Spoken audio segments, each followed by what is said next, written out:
Guys, kung naghahanap nga kayo ng kakainan sa Baguio, try nyo dito sa Sad Shawarma. So, dito to sa may Magsaysay. Alam ko dalawa yung branches nito. Isa sa may Bonifacio at saka isa dito sa may Magsaysay. So, yung pinuntahan namin is yung dito nga sa Magsaysay. Kasi pagkakaalam ko, ito yung first or original branch nila. Tapos, hindi masyado halata yung banner nito sa labas. Pero sabihin nyo lang din sa taxi kapag magta-taxi kayo is sa may Health 100. Alam na nila yon.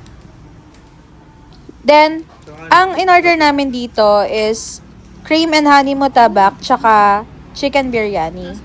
Ang sinasabi nila dito na sikat na appetizer is yung cheese mutabak nga. Then, yung biryani nila. Ang itatry sana namin dito is tigisa kaming biryani, isang beef, tsaka isang chicken. However, nung pumunta kami dito is hindi available yung beef. Same dun sa mutabak, sabi nila yung cheese mutabak daw is sobrang sarap. Pero dahil hindi nga available, in-offer nila kami ng cream and honey and sobrang sarap niya guys. As in, hindi kayo magsisisi. First time ko lang din nakatikim ng ganito sa ganitong mga Middle Eastern na restaurant. And sobrang sarap niya. So, nagko-complement yung cream cheese doon sa loob.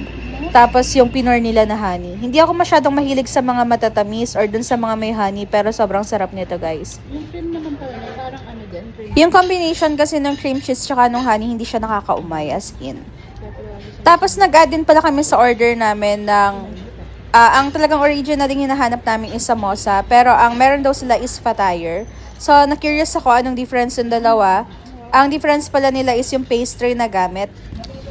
Then, yung samosa is mas sikat dito sa atin sa Southeast Asia. Tapos, sa fatire, ang offer nila is chicken and potato. Then, ang pinili ni Jowa is chicken. So, dito guys, nihintay na lang namin na ma-serve yung biryani. Pero before pa yun ma-serve, as in, naubos talaga namin yung cream and honey mutabak na yan.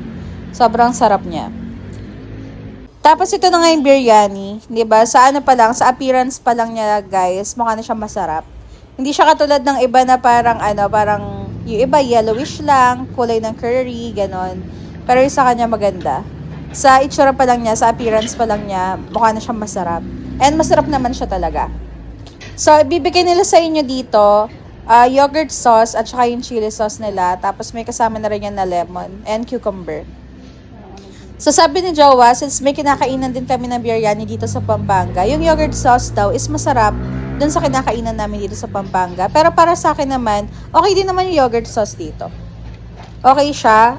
Tapos yung chili nila is sobrang anghang din. Sa akin naman kasi basta maanghang, masarap yan sa akin. Then, kasama na rin nilang sinerve dito yung fatire.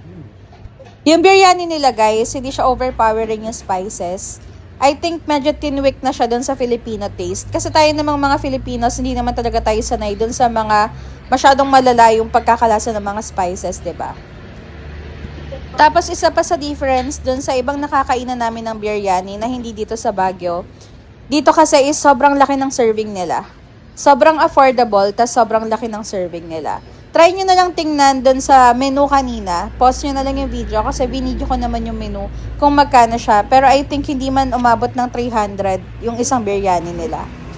Tapos ito na nga yung fatire, chicken fatire yan. Then ako naman is nag-order ng hot tea. Para lang siyang milk tea na mainit guys. Pero medyo matapang yung pagkakati niya and masarap siya. Si Jowa naman ang in-order lang na drink is Tropicana.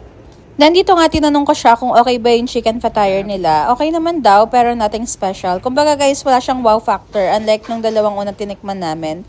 Then, alam ko guys, yung pinaka-overrated na kainan dito sa Baguio is yung good taste because sa laki ng serving. Pero if gusto nyo maiba, try nyo rin dito sa Sad Shawarma. Malaki yung serving at the same time, mura lang din siya.